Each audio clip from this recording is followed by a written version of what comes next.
이 시간 하나님께서 우리에게 주신 말씀 신약성경 사도행전 4장 1절에서 10절까지 말씀입니다. 사도행전 4장 1절에서 10절까지 우리 저와 여러분이 한 절씩 교독하시고 마지막 10절은 한 목소리로 봉독하겠습니다. 제가 1절 말씀 봉독합니다. 사도들이 백성에게 말할 때에 제사장들과 성전 맡은 자와 사두개인들이 이르러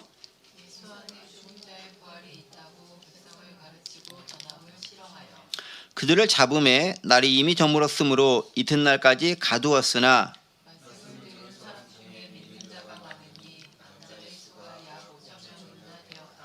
이튿날 관리들과 장로들과 서기관들이 예루살렘에 모였는데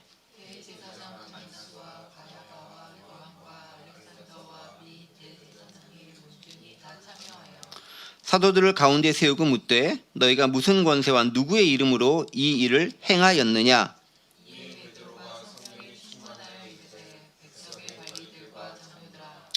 만일 병자에게 행한 착한 일에 대하여 이 사람이 어떻게 구원을 받았느냐고 오늘 우리에게 질문한다면 너희와 모든 이스라엘 백성들은 알라.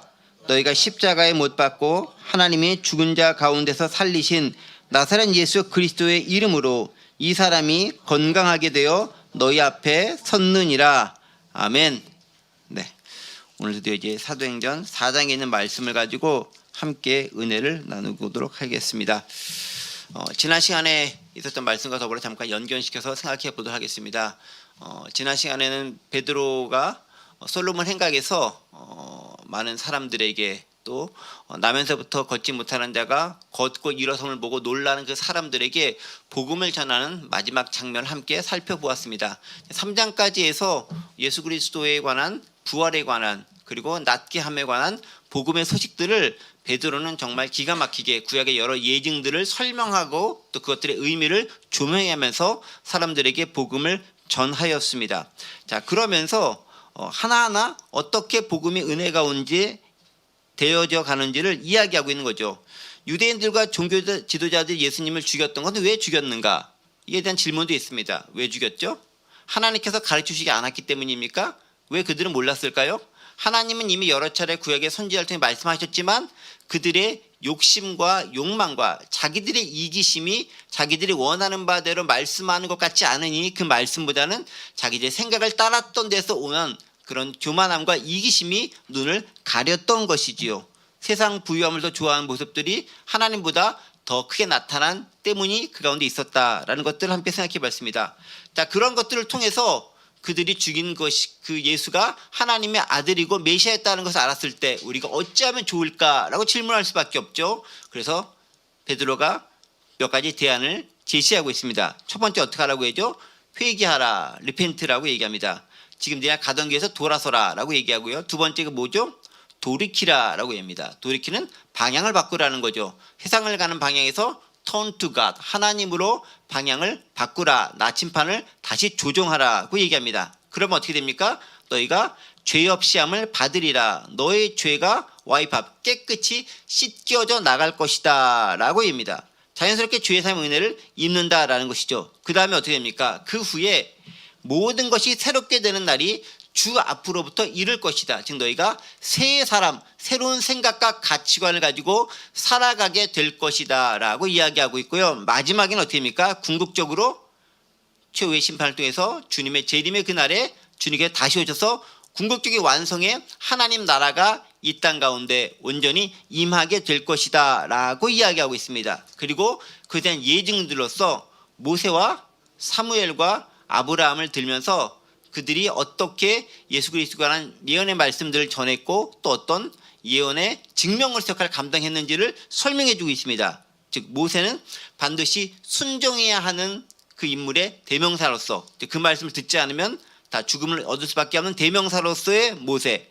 그리고 사무엘은 모든 선지자들의 대표성을 가진 인물로서의 사무엘, 메시아를 예표하고 있는 거죠. 그리고 아브라함은 그의 씨로서 하나님의 택하신 메시아가 오게 된다는 것, 즉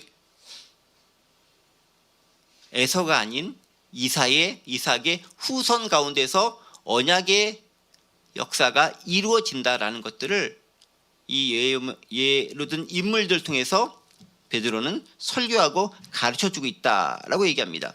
자, 그렇다면 지난 시간에 제가 잠시 언급만 하고 넘어갔었던 말씀들 마지막 구절에 있는 말씀인데요. 하나님은 왜 아브라함의 씨앗 중에서 예수님을 우리 가운데 보내셨는가에 대한 부분들을 조금 더 언급하면서 오늘 말씀으로 연결지어 생각해 보도록 하겠습니다. 지난주에 있었던 말씀인데요. 3장 26절에 있는 말씀입니다. 함께 좀 띄워주면 좋을 것 같아요. 하나님이 그 종을 세워 복 주시려고 너희에게 먼저 보내사 너희로 하여금 돌이켜 각각 그 악함을 버리게 하셨느니라 라고 지난 시간 마지막에서 언급하고 있습니다.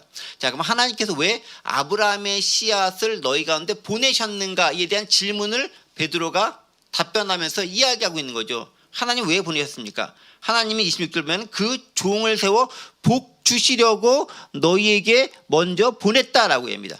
자, 하나님이 예수님을 보낸 이유가 뭐라고요? 복을 주시려고 보냈다라는 거예요.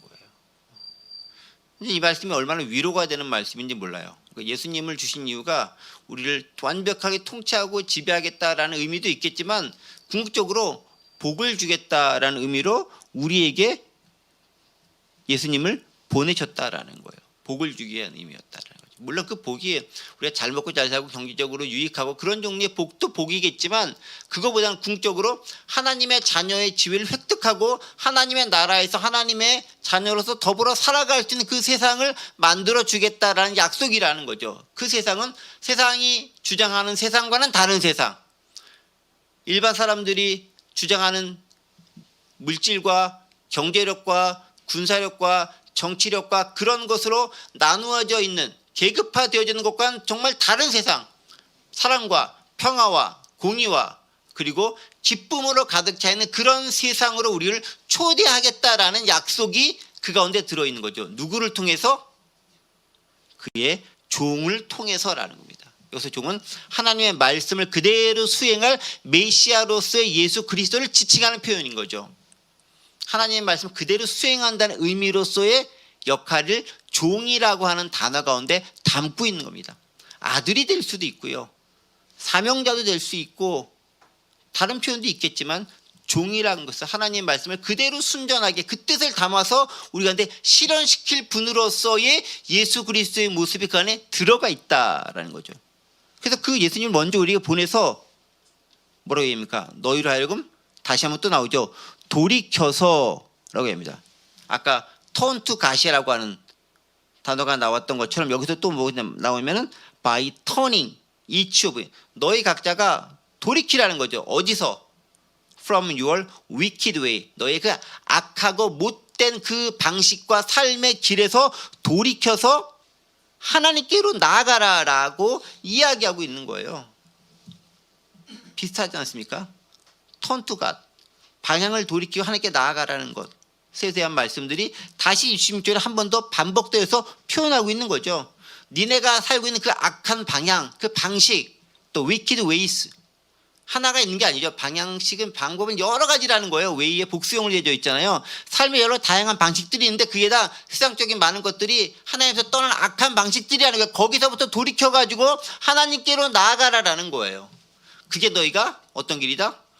복을 받는 길이다라는 겁니다. 그걸 하려고 하나님께서 당신의 아들을 종의 모습으로 이 땅 가운데 보내셨다라는 거예요. 그게 예수님을 보내신 우리에게 보내신 목적이다라고 설명하면서 거의 설교를 마무리 짓고 있습니다. 자, 그렇게 아주 복된 복음 가운데 설교를 선포하고 나자 이제 어떤 일이 발생하는가? 그 되어진 일들에 대한 것들, 즉 설교에 대한 내용은 지난 시간에 끝나지만 그 설교가 끝난 다음부터 어떤 일이 그들에게 발생하는 것과 관련된 사건 중심 내용들이 다시 4장부터 이루어지고 묘사되어져 있습니다. 어떤 일이 발생하는가? 4장 1절에 있는 말씀이죠.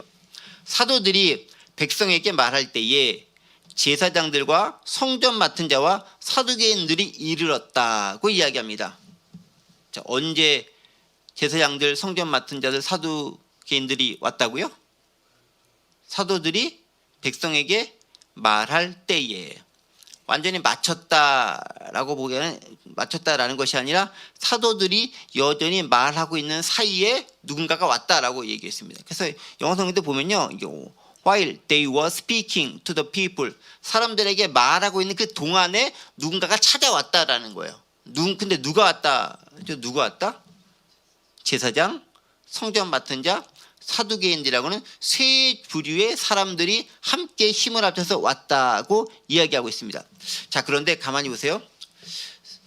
제사장들, 그 다음에 성전 맡은 자들, 그리고 사두개인들이라고 표현되어 있는데 조금 더 설명을 살짝 하긴 하겠지만 성전 맡은 자들이 누구를 의미하는 걸까요? 성전 맡은 자들. 우리 1절에 있죠. 여기 성전 맡은 자, 성전 맡은 자. 성전 맡은 자를 영어로 뭐라고 되어 있는지 아십니까? 뭐라고 되어 있습니까?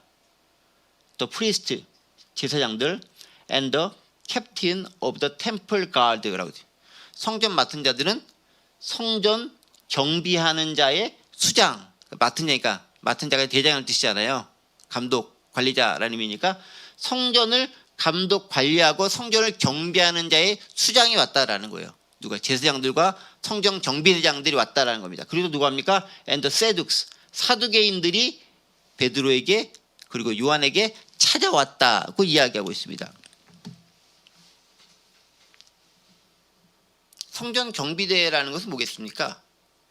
뭔가 무장을 하고 성전을 지키는 자들이라는 의미를 가지고 있었겠죠. 그렇죠. 근데 그들이 왔었을 때 베드로와 요한은 어떤 반응을 보였을까요? 성전에서 뭐라고 있었죠? 설교하고 있다가 그 다음에 예전 같으면 어떻게 해야 되죠? 도망을 가야 되는 거죠. 실제로 그런 모습을 베드로를 비롯한 제자들이 보였기 때문에 그래요. 언제 보였느냐? 마가복음 14장 48절 50절에 있는 말씀을 좀 볼게요. 마가복음 14장 48절 50절이에요. 예수께서 무리에게 말씀하 이르시되, 예수님께서 겟세마네 동산 기도하신 다음에 그때 예수님을 잡으러 왔던 사람들에 대한 그 장면입니다. 너희가 강도를 잡는 것 같이 검과 몽치를 가지고 나를 잡으러 나왔느냐? 잡으러 나온 거잖아요. 실제로 좀 이따 더 베드로와 요한이 잡혀요. 실제로 내가 날마다 너희와 함께 성전에 있으면서 가르쳤으되 너희가 날 잡지 아니하였도다. 그러나 이는 성경을 이루려 함이라 하시더라. 50절이 중요합니다. 제자들이 다 예수를 버리고 도망하니라. 잡으러 오니까 도망갔던 자들이 누구였다? 제자들이었다. 베드로도 걸음한 날 살려라 도망을 가서 멀찍이 떨어져서 궁금은 하잖아요. 내가 호언장담했는데 그 규칙이 어떻게 될까? 그래서 멀찍이 떨어져서 쳐다보는 정도까지 했던 게 베드로의 모습이었다라는 거죠. 자, 근데 시대가 변했어요. 예수님께서 십자가 사건이 있었고 부활하셨고 승천하셨고 오순절 성령 강림 사건으로 은혜를 풍성하게 입고 성령 충만한 베드로가 되었습니다. 그리고 이제 설교를 시작합니다. 근데 또 다시 역사는 반복되는 것처럼 이제는 예수님이 아니라 그 설교를 하고 있는 베드로와 요한을 잡기 위해서 제사장들과 성전 경비대들이 무장을 한 채 사두개인들과 더불어 찾아오고 있습니다. 예전 같은 베드로가 어떻게 해야 되죠? 도망갔었어야 되는 거죠. 근데 오늘 도망갔다는 말이 없어요. 바뀐 베드로의 모습을 다시 한번 우리는 발견할 수 있습니다. 베드로와 요한을 비롯한 사도들은 도망하지 않았습니다. 주님의 은혜를 깊이 경험한 다음에 그들의 삶이 바뀌었을 뿐만 아니라 용기와 담대함도 생긴 것이죠. 나를 잡아가라 라고 말할 만한 담대함이 그들 가운데 생긴 것입니다. 이 복음과 성령의 능력이 이렇게 그들의 마음 가운데서, 내부 가운데서 강력하게 역사하고 있는 것을 발견할 수 있습니다. 자, 그러면 조금 더 말씀을 볼게요. 누가 잡으러 왔다고요? 제사장들과 또 성전 맡은 자와 또 사두개인들이 잡으러 왔다라고 얘기합니다. 다 뭐와 관계된 사람들입니까? 성전과 관계된 사람들입니다. 성전. 솔로몬 생각이 결국 성전에 있는, 성전의 한 부속으로서 있는 그런 건물 관계된 곳이니까 당연히 성전과 관계된 사람들이 오는 것이 어쩌면 자연스럽고 당연한 것이겠죠. 자, 그런데 제사장은 누굽니까? 성전에서 가장 권위 있는 사람이 제사장인 거죠. 그렇죠? 성전에서 가장 권위 있는 사람이 제사장이다라고 할 수 있습니다. 그 다음에 또 누가 옵니까? 그 성전을 경비해주고 있는 경비한 맡은 사람들이 오고 있습니다. 일종의 성전 경비대장들과 그에 관련된 제사장이 오고 있습니다. 자, 그 다음에 또 누가 오죠? 사두개인들이 오고 있습니다. 사두개인들은 누굽니까? 근데 약간 좀 생뚱맞아 보이죠? 성전 얘기하고 이제 사두개인들 좀 생뚱맞아 보긴 하죠. 사두개인들은 누굽니까? 사두개인의 가장 특징을 뭐라고 보통 얘기하면은 부활을 믿지 않는 부류의 사람들이다라고 얘기합니다. 그러니까 바리새인들이라도 이런 사람들은 부활을 믿었어요. 실제로. 그러니까 뭐 예수께서 부활하셨다 사건이 있기 전부터 그들은 부활을 믿었던 사람이었습니다. 누가? 바리새인들이. 근데 그럼에도 불구하고 사두개인들은 부활을 믿지 않았습니다. 왜 믿지 않았을까요? 여러 이유들이 있겠지만 가장 큰 이유 중에 하나는 뭐냐면 굳이 부활 안 하고 이 땅에 살아도 잘 살 수 있는 사람들이 그들이었다라는 것입니다. 무슨 얘기입니까? 주로 경제적으로 부유한 사람들이었어요. 여기서 잘 살면 되는 거지 죽어서 저기 딴 데 가가지고 굳이 사는 것 별로 기대하지 않아도 되는 사람들이었다라는 거예요. 사두개인들은요, 정치적이고 경제적인 막강한 실권을 가지고 있었던 그런 사람들입니다. 자, 근데 그들의 특징이 뭐냐면, 사두개인 특징이 뭐냐면 기본적으로 몸의 부활, 영혼의 불멸성, 뭐 천사의 존재, 또 예정론이나 숙명론 이런 거 별로 안 믿었어요. 구약 성경도요, 모세 오경만 받아들이고 나머지 선지서들은 별로 신뢰를 갖지 않고 받아들이지 않았습니다. 뿐만 아니죠. 사두개인들은 인격적인 메시아의 출현도 그다지 환영하지 않았고 부정하기도 했습니다. 따라서 예수님이 메시아다라고 주장하는 사도들의 말도 그들이 보기에는 헛된 것이고 받아들일 수 없는, 용납할 수 없는 그런 언사들이었다라고 그들은 생각하는 겁니다. 그런데 그들이 지금 누구랑 같이 왔다고요? 제사장들과 같이 왔다는 거죠. 보면 잘 이해가 안 가죠. 제사장들은 가장 신앙적이고 가장 영적이고 또 가장 그런 것과 관련된 사람들인데 정말 그런 것과 관계되지 않아 보이는 사두개인들과 같이 쫓아와가지고 지금 베드로와 요한을, 예수님의 부활을 설명하고 설교하는 그들을 잡으려고 함께 협력해서 왔다라는 거예요. 이게 뭐냐면 이런 거죠. 제사장들과 성령 경비대장들은 성전, 즉 종교적인 측면에서 가장 강력한 영향력을 끼치고 있는 사람이고 그 다음에 그것들을 수비하고 경비하고 있는 사람이라는 거예요. 그리고 또 한 부류는 성전이 아니라 그 바깥에서 누릴 수 있는 최고의 것들을 충분히 누리면서 사회적으로 부러울 것 없는 역할과 부와 권세를 가지고 있는 사람들이 사두개인들이었다라는 것입니다. 이들은 모두요, 현실 세계에서 기득권을 가진 자들이죠. 종교적인 영역에서 한 부류는 그렇고요.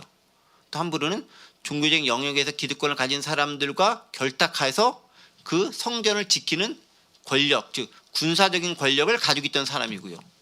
또 한 부류는 그 성전과 연결되어져 있는 세상에서 권력을 가지고 남부럽지 않게 잘 살고 있었던, 즉 별로 부활이라던가 저세상이라던가 하나님 나라에서 관심 갖지 않고 이 세상에서 이미 잘 살고 있었던 그런 사람들의 모습이라는 것입니다. 세상에 너무 잘 살고 있는 사람들은요, 세상이 바뀌는 걸 원할까요? 원하지 않을까요? 별로 원하지 않아요. 지금 잘 살고 있는데 지금 여기가 좋사오니 왜 세상이 바뀌고 뒤바뀌는 거 원하겠습니까? 기득권을 가진 사람들은 현재 가진 기득권을 놓지 않고 이것이 유지되기 원하지 개혁이거나 변혁이거나 뭔가 바뀌는 거 그 별로 좋아하지 않아요. 그저 안정을 좋아합니다. 보수가 가진 가장 대표적인 특징은 안정성인 거예요. 사실 안정성. 잘 지키는 것, 안정성 지키는 것. 근데 그 좋은 것들 지킨다면 되게 좋긴 하지만은 변화를 별로 좋아하지 않는다라는 것이죠. 그러니까 내가 많은 걸 가지고 있으면은 급격한 사회 변동을 그들은 원하잖아요. 왜? 사회 변동이 급격할수록 내 가진 것들이 빼앗기거나 위태로워질 가능성이 많기 때문에 그 많은 것들을 잃어버리거나 놓아버려야 할 위험성을 항상 내포하고 있는 거예요. 그렇기 때문에 사두개인들이나 제사장들이나 성전 맡은 사람들의 입장에서는 또 다른 세상, 메시아가 온다고 해가지고 뒤집어진 세상, 지금과 같은 경제 질서라든가 정치 질서, 사회 질서를 가진 세상 별로 환영하지 않는다라는 거예요. 아마 진짜 다윗 계열의 메시아가 왔다고 하더라도 이분들은 별로 환영하지 않았을 수도 있어요. 왜? 지금이 좋사오니를 주장하는 사람들이기 때문에 그렇습니다. 자, 그런 사람들이 지금 누구에게 왔다고요? 복음을 전하고 있었던 베드로와 요한을 비롯한 사도들에게 다가왔다라고 했습니다. 다가와서 이제 뭘 시도합니까? 우리 한번 대화를 해볼까요? 라고 주장을 했을까요? 2절에서 뭐라고 얘기합니까? 예수 안에 죽은 자의 부활이 있다고 백성을 가르치고 전함을 싫어하여 3절 그들을 잡음에 날이 이미 저물었으며 이튿날까지 가두었으나 라고 합니다. 대화를 시도하러 온 것이 아니라 뭘 하러 왔죠? 잡으려고 온 거예요. 잡으려고. 애초에 목적이 뭡니까? 잡으려고 온 거예요. 잘 대화를 해보고 니네가 했던 것들과 우리가 생각하는 건 어떻게 다른지 한번 이야기해보자 라고 온 게 아니에요. 목적은 뭡니까? 잡으려고 온 거예요. 이미 목적은 명확한 거예요. 하지만 겉모습은 그렇지 않은 모습으로 뛰면서 왔다라는 것들이죠. 자, 그러면 무엇을 어떻게 딴죽을 걸면서, 즉 시비를 걸면서 넌 이런 걸 잘못했어 라고 혐의를 대면서 그들이 다가왔을까요? 그 내용이 2절에 기록되어 있는 거예요. 2절 말씀 제가 볼까요? 예수 안에 죽은 자의 부활이 있다고 백성을 가르치고 전함을 싫어했다라고요. 특히 누가? 사두개인들이 특별히 싫어했던 사람들이에요. 아까 이게 사두개는 부활을 자체를 없다고 믿는 사람들이, 그런 부류의 사람들이 사두개인들이기 때문에 그들은 그걸 싫어한 겁니다. 자, 그런데 2절 말씀을 보면 두 가지 중의적인 의미가 내포되어져 있습니다. 자, 예수 안에 죽은 자의 부활이 있다고 백성을 가르치고 전함을 싫어했다라는 건데, 이거 두 가지 것을 싫어했다라는 거예요. 첫 번째는 뭐냐면은 베드로와 요한을 비롯한 사도들이 그 안에서 가르치고 있는 형식적인 행위 자체가 싫었다는 의미가 하나가 있고요. 두 번째는 그들이 전하는 그 메시지가 싫었다라는 거예요.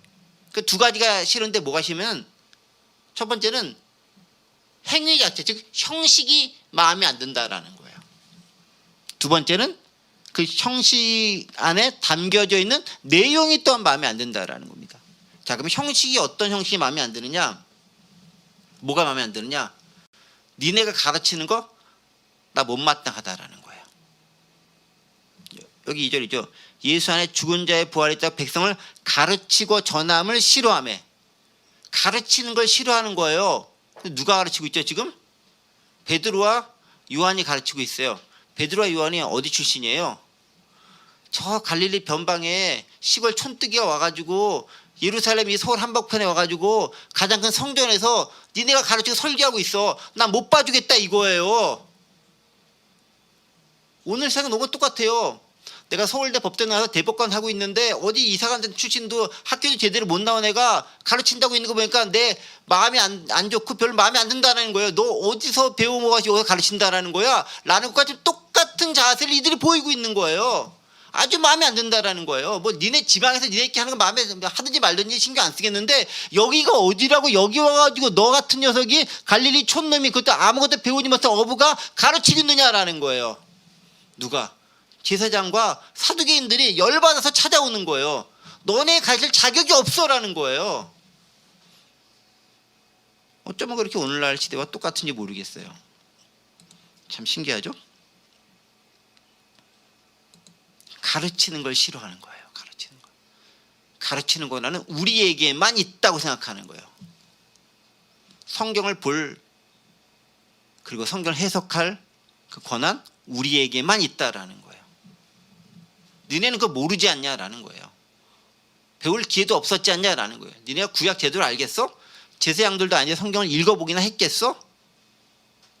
또 모르잖아. 근데 뭘 가르친다라는 거야? 라는 거죠.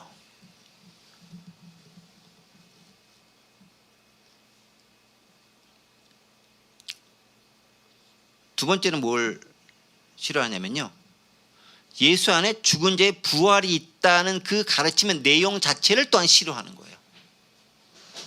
부활이 있다는 내용을 싫어하는 거예요. 예수의 부활을 가르침을 싫어하는 거죠. 예수님의 부활과 이로 인한 소식은 일종의 사회개혁입니다. 완벽한 개혁과 변혁인 거죠. 여태까지는 지금 그대로 있는 그 사회 질서 그대로 유지하면서 살아오면 되는 거예요. 예수님의 부활은 완벽하게 새로운 사건이거든요. 죽은 자가 살아났어. 그리고 예수님은 주로 어렵고 힘들고 가난하고 소외된 자들의 편이었어. 그 예수님이 살아났다라는 거예요.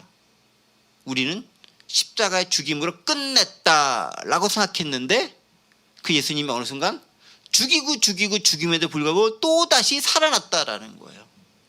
너무 싫은 거죠. 그 사건 자체가. 내용도 싫고 형식도 싫은 거예요. 특히 사두개인들은 더 싫어하겠죠. 부활 이런 거 없다고 믿고 이렇게 주장했는데 부활했대잖아.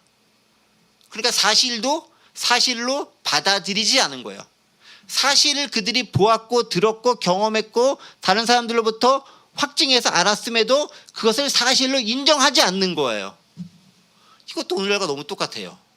사실이 사실로 발생하고 보여졌는데 불구하고 사실을 사실로 받아들이지 않아. 도대체 어쩌자는 건지 모르겠어요. 공통점은 기득권을 가지고 있다는 거죠. 그들이 뭘 두려워하느냐? 기득권을 상실하는 걸 두려워하는 거예요. 자, 그런데 여기 단어를 보세요. 그들이 싫어했다라고 되면 싫어했다. 근데 우리는 싫어하니까 뭐 dislike, 뭐 hate, 뭐 이런 식으로 단어가 표현될 거 생각할지 모르겠지만 영어로 싫어했다라는 단어가 뭐라고 쓰였는지 아십니까? 참 재미있게 번역을 했어요. 신기하죠. 싫어했다라는 말을 뭐라고 번역합니까? 여기 어디 갔어? 싫어하며 They were greatly disturbed라는 였습니다. 영어 학습 시간 아니지만 제가 영어 자꾸 얘기해서 죄송한데 They were greatly disturbed. 이 부사를 greatly 아주 대단히 매우 몹시 disturbed. 이게 뭡니까? 뭐 방해하다 그런 뜻도 있지만은 어떤 뜻이면 무척 불안해하다라는 뜻을 가지고 있는 단어. 이 disturbed라는 단어가. 그들은 매우 불안해했다라는 거예요. 소름 돋으면서 뭐 마음이 떨리면서 매우 불안함을 느끼고 있다라는 거예요. 뭐에 대해서? 저 말도 안 되는 저것들이 시골 변방 촌뜨기들이 와서 가르치는 것에 대해서 나는 싫고 불안함을 느끼고 그들이 가르치는 내용 자체가 참 마음에 안 들어서 불안하고 싫다라는 거예요.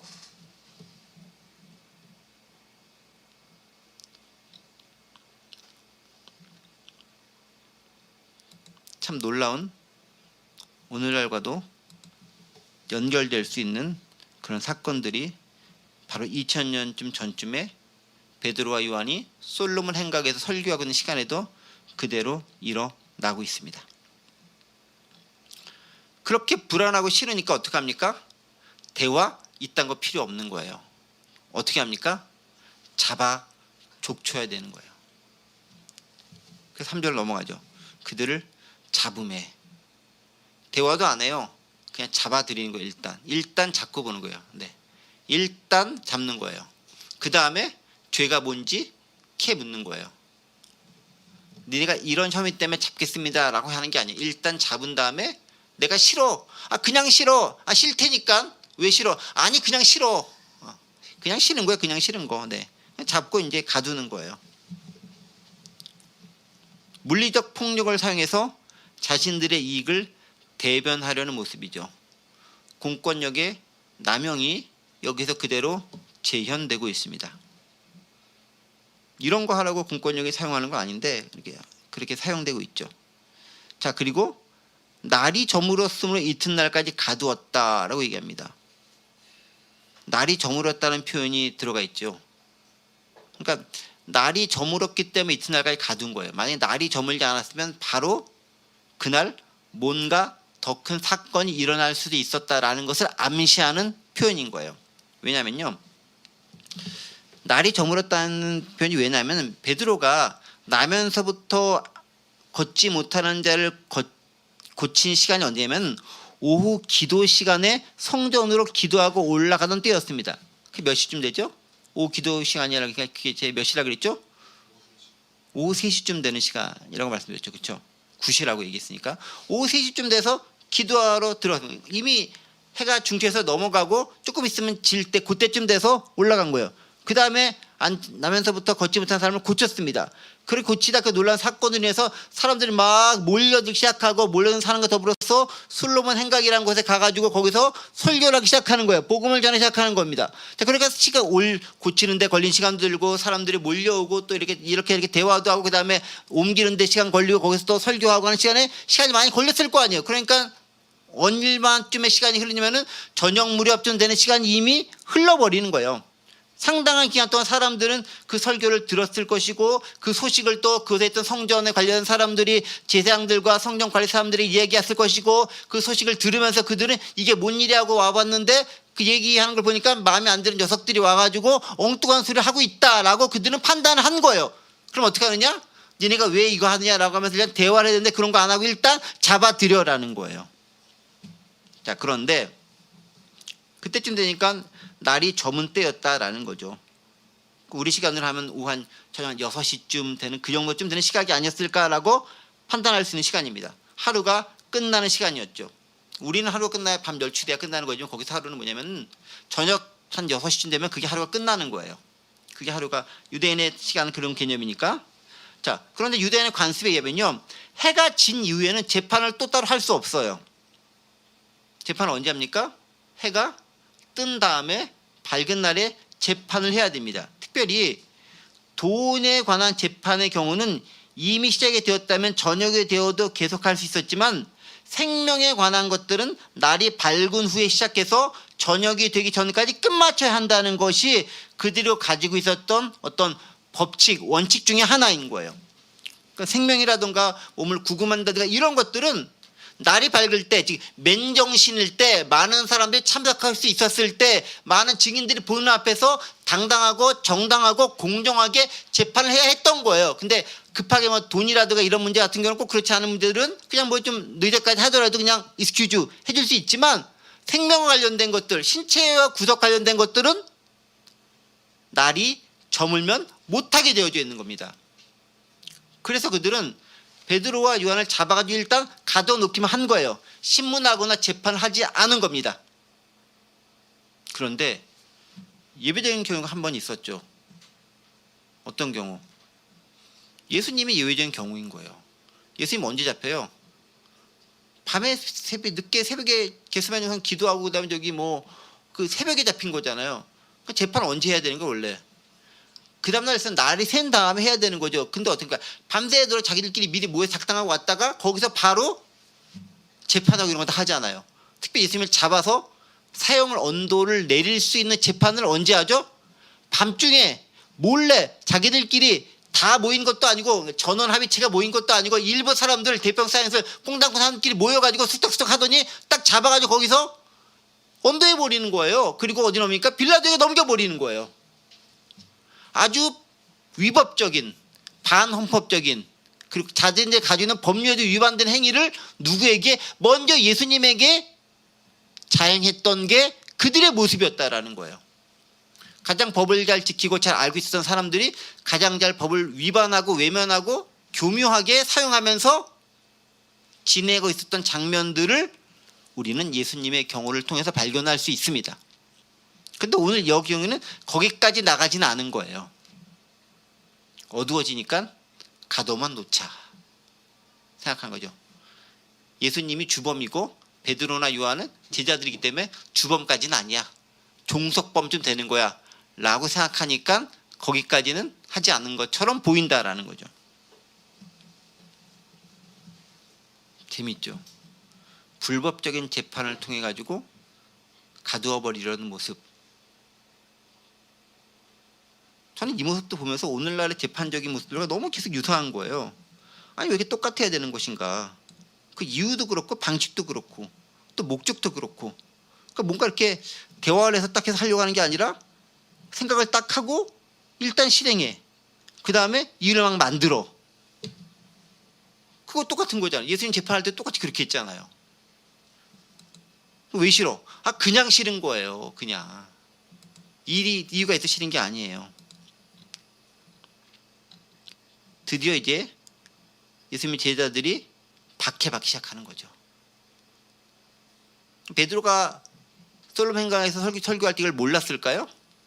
박해를 받을 수 있는 가능성이 있다는 것을 베드로는 알고 간 거예요. 알고 간 거. 제가 지난번에 얘기했잖아요. 예수님께서 그렇게 잡혀서 죽음을 당했기 때문에 예수님의 제자들이 그것을 한다?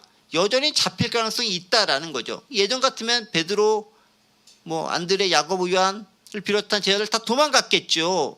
근데 지금은 도망가지 않는다라는 거예요. 잡힐 것을 알면서도 성전에 들어갔어요. 제가 지난번 얘기했잖아요. 성전에 들어가는 것은 목숨을 내놓는 행위였다. 내가 잡힌다는 것은 충분히 각오하는 행위였다. 그러면 그들은 간다. 바뀐 제자들의 모습이라는 거죠. 은혜와 성령의 충만한 그들의 모습이 그들 가운데 드러나고 보이기 시작합니다. 그렇게 박해가 시작되고 있습니다. 그런데 놀라운 반전의 역사가 일어나고 있는 거죠. 4절의 말씀 보세요. 말씀을 들은 사람 중에 믿는 자가 많으니 남자의 수가 약 5,000명쯤 되었더라. 말씀을 들은 중에 믿는 자가 많았다라고 얘기합니다. 많은 사람들이 그 말씀을 믿었다라는 거죠. 이게 얼마나 권위 있고 능력 있고 성령 역사가 강력했으면 한 번에 5,000명 정도에 되는 사람들이 믿었다라고 얘기합니다. 그런데 우리말 성경은 뭐라고 되어 있죠? 남자의 수가 5,000이나 되었더라. 영어로도 마찬가지죠. The number of men grew to about 5,000이라고 되어 있습니다. 대략 5,000명쯤 되는 남성들이 듣고 회심했다라고 얘기하는 거예요.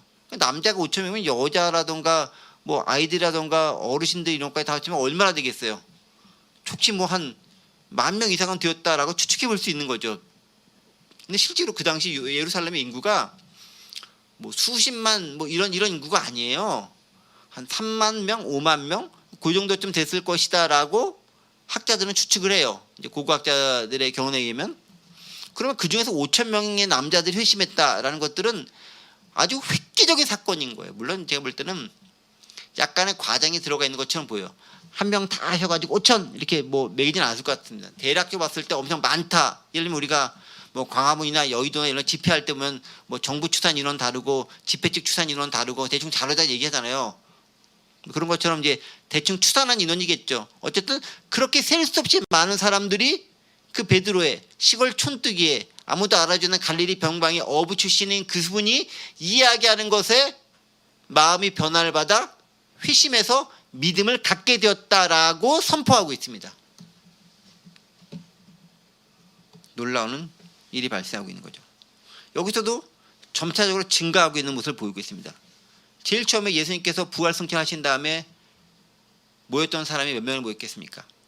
예수님의 가족들, 그 다음에 예수님의 직계 제자들, 그 다음에 예수님의 제자들, 그 다음에 예수님을 아는 사람들, 이 사람들이 모여가지고 마가의 다락방에서 한 120명쯤 되는 사람들이 모여서 기도하기 시작한 거죠.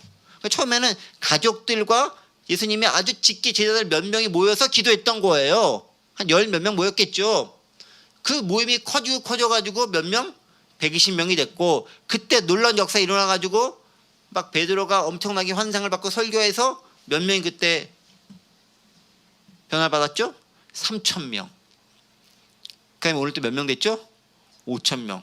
예루살렘 인구의 갑자기 뭐 한 몇 분의 1이 획가닥 유대교에서 개신교가 아니죠. 기독교로 넘어가게 된 역사가 일어나 버렸다라고 설명하고 있는 거예요. 점점 강조되면서 증가하고 있는 거죠. 점층하고 있는 거예요. 몇십 명 단위에서 몇백 명 단위로 3,000명에서 5,000명으로 증가하고 있다는 것입니다. 즉 박해와 어려움의 상황 가운데서도 복음은 전파되고 그 전파된 복음에 따라 믿음의 사람들은 늘어가고 있다라고 이야기하고 있습니다. 환난 중에 성장하고 있는 교회의 모습을 발견하고 있는 거죠. 그러니까 태평성대 가운데 성장하는 모습이 아니라 환난 가운데 성장하고 있는, 박해 가운데 성장하고 있는 교회의 모습들을 발견할 수 있습니다. 시간이 많이 가긴 했는데 간단하게 한 가지만 더 언급하고 이제 다음 시간에 마저 이야기하도록 하겠습니다. 5절, 6절, 7절 말씀 한 번 더 읽어볼게요. 이튿날 관리들과 장로들과 서기관들이 예루살렘에 모였는데 대제사장 안나스와 가야바와 요한과 알렉산더와 및 대제사장의 문중이 다 참여하여 사도들 가운데 대고 묻되 너희가 무슨 권세와 누구의 이름을 이 일을 행하였느냐라고 물어봅니다. 자, 지금 누가 모여 있죠? 역대 제사장들 싹 다 모여입니다. 그러니까 대제사장이 한 명만 있는 것이 아니라 돌아가면서 그 역할을 맡았거든요. 그러니까 전 소위 말하는 우리식 용어로 하면 증경 뭐 이런 재상들, 증경 총회장이 있는 것처럼 증경 대제사장 이런 분들이 있는 거예요. 근데 그런 분들이 주로 이제 이게 대제사장 같은 경우는 주로 일종의 세습과 같은 그런 개념이잖아요. 어차피 그 가문에서 그 가문이긴 한데 그 레위인 중에서만 그 아론의 자손 중에서만 대제사장이 나올 수 있어요. 그러니까 그 가문에서만 돌아가면서 하는 거죠. 근데 어쨌든 그것이 이제 일이 많기 때문에 한 명만 있는 것이 아니라 여러 명 뽑아놓고 순번제로 돌아가면서 그 역할을 감당하고 있는 것이 그 당시 역할인 거예요. 그러니까 여기 나오는 몇 명, 여러 명의 이름이 나오잖아요. 대제사장 안나스와 가야바와 요한과 알렉산더와 이렇게 나오잖아요. 그 다음에 및 대제사장이 문중이 다 참여하니라. 문중 뭡니까? 관련되어 있는 그 가족들, 친척들, 그 집안들이 싹 다 참여했다라는 거예요. 제사장 전원 합의체 모임이 시작된 거예요. 그리고 이제 신문을 하는 거예요. 7절에서 사도들을 가운데 세우고 묻습니다. 뭘 묻습니까? 내용이죠. 너희가 무슨 권세와 누구 이름으로 이 일을 행하였느냐. 질문 핵심은 뭐죠? 권세가 뭐냐? 어소리티가 뭐냐라고 묻습니다. 두 번째, 누구 이름으로 행하였느냐? 누구 이름으로? What name did you do this? 어떤 능력과 어떤 이름으로 니네가 이것을 행하였느냐라고 묻습니다. 자, 그들의 관심 뭡니까? 권세와 권위에 대한 걸 묻습니다. 이거 예수님께서 계셨을 때 그들이 항상 질문하던 것과 똑같은 질문이에요. 네가 그렇게 고쳤잖아. 또 무슨 권세와 능력으로 고쳤어? 라고 예수님한테 물었던 거 똑같이 물어보고 있는 거예요. 지금 누구들이? 모든 문중 다 모여라고 해가지고 질문할 때 똑같은 질문을 하고 있는 거죠. 그 다음에 누구 이름을 하는 거야? 라고 묻고 있는 거예요. 누구 이름을 하고 있는 거냐? 예수님에게도 똑같은 질문을 하는 거죠. 그러니까 뭐라고 대답합니까? 8, 9, 10절. 예, 베드로가 성령이 충만하여 이르되, 성령이 충만하니까 이렇게 그 엄중한 상황관에서 모든 대장 한 명만 만나도 덜덜 떨 수 있는데 대장 싹 다 모인 가운데서 아주 담대하게 얘기하는 거예요. 성령이 충만하니까 백성의 관리들과 장로들아 라고 아예 호통치며 얘기하는 거죠. 만일 병자에 행한 착한 일에 대해 이 사람이 어떻게 구원을 받았냐고 오늘 우리에게 질문한다면 권세와 이름이 뭐냐라고 물어봤는데 베드로는 조금 더 근원적인 것과 더불어 지금의 현실을 상황을 연결시켜주면서 이해하고 있습니다. 이 사건에 대한 것을 가지고 이야기하고 있죠. 지금 대상대 질문은 권위와 이름이 뭐냐라고만 딱 묻고 있지만 사실 대제사장들과 이런 사람들은 누가 고치고 나음 받은 거 별 관심이 없어요. 니네 왜 우리가 싫어하는 일 행하는가예요. 싫어하는 일이 뭐예요? 가르치는 거. 또 싫어하는 거 뭐예요? 부활했다라고 하는 거. 그 예수 그 죽여가지고 죄인이게 죽였는데 얘과 관련된 얘가지 그분과 관련된 것을 가지고 이야기하는 게 마음에 안 든다라는 거예요. 그 내용 형식 다 마음에 안 든다는 거예요. 그걸 얘기하는데 베드로는 뭐라고 하냐면 내가 한 일이 뭐냐? 아주 선하고 착한 일이라는 거예요. 어떤 일? 남에서 걷지 못한 내가 고쳐줬다는 거예요. 그거에 대한 얘기를 나는 하겠다라는 거예요. 니네는 안 하고 있잖아. 현실적으로 좋은 일 안 하고 있잖아. 니네 기득권에 살고 있잖아. 근데 나는 어려운 사람 고쳐줬어. 지금 그 얘기하고 있는 거예요. 근데 어떤 능력으로? 10절 너희가 모든 이스라엘 백성들을 알라. 너희가 십자가에 못 박고 하나님이 죽은 자 가운데 살리신 나사렛 예수 그리스도의 이름으로 이 사람이 건강하게 되어 너희 앞에 섰느니라. 내가 행한 게 아니라 예수 그리스도의 이름으로 이 사람이 건강하게 만들어졌다라고 선언하고 있는 겁니다. 권세에 대한 거, 이름에 대한 걸 하니까 현실적인 문제를 베드로는 끄집어내 가지고 이 사람이 낫게 된 거 너무 좋은 일이잖아. 이거 니네가 시기할 거 아니잖아. 근데 어떤 거? 예수님의 그 이름으로 그 권세로 이가 낫게 되었다라고 선포하고 있는 거예요. 제사장의 관심은 그 병자가 낫는 거 관심 없어요. 죽든지 말든지 관심 없어요. 뭐가 관심 있어요? 내 기득권이 빼앗기느냐 마느냐에만 관심이 있는 거예요. 근데 베드로의 관심이 뭡니까? 나면서 걷지 못하는 자가 걷고 새로운 삶을 찾고 공동체에 들어가게 하는 데 관심이 있는 거예요. 관심의 대상이 다르고 관심의 목적이 다른 거예요.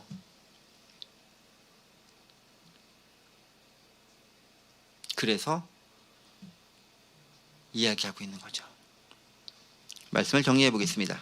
요 자세한 내용들 이제 다음 시간에 한 번 더 하도록 할게요. 본문의 내용들 이렇게 중첩돼서 예고편 나와 있긴 해요.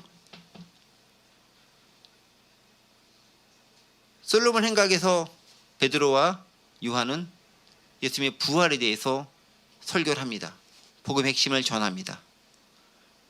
많은 사람들이 그 복음을 듣고 회개하고 돌이키고 5천 명이나 변화를 받습니다. 그러나 좋아하지 않는 부류가 있습니다. 기득권을 가진 부류가 그러합니다. 종교적 권한을 가지고 있는 사람들이 그러합니다. 그리고 사회에서 별 부족함 없이 잘 나가고 있는 계층들이 그러합니다. 지금 내 것을 빼앗긴 것을 별로 원치 않기 때문에 그러는 거죠. 사실 빼앗는다라고 말하지도 않습니다. 스스로 제발 저린 것이죠. 그들은 변화를 별로 원하지 않습니다. 지금 내가 가진 권위와 이 능력과 이 이익을 그대로 유지하고 싶어 합니다.